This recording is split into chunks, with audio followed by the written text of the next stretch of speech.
ஒரு கதை சொல்லட்டுமா சார்?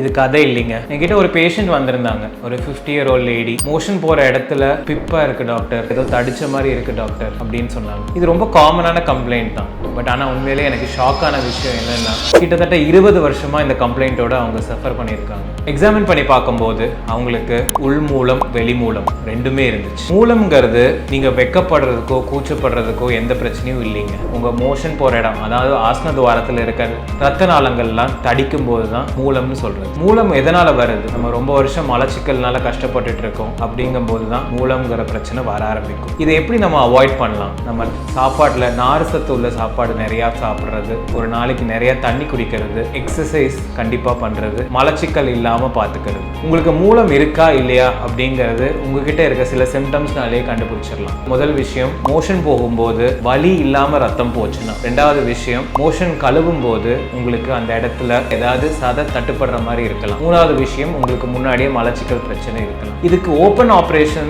இல்ல பெரிய தழும்புடைய ஆப்ரேஷன் தான் ஒரே தீர்வான்னு பார்த்தீங்கன்னா இல்லைங்க. Open operation one of the surgeries மட்டும்தான். இப்போ சர்ஜரி அட்வான்ஸ் பண்ணதுலேருந்து லேசர் சர்ஜரி வரைக்கும் எல்லா ட்ரீட்மெண்ட்ஸும் வந்தாச்சு. ஸோ அதனால் ஆப்ரேஷனுக்கு பயந்து இந்த பிரச்சனையை தள்ளி போடாதீங்க. உடனே ஒரு சர்ஜனை ப்ராக்டாலஜிஸ்ட்டை உடனே பாருங்கள்.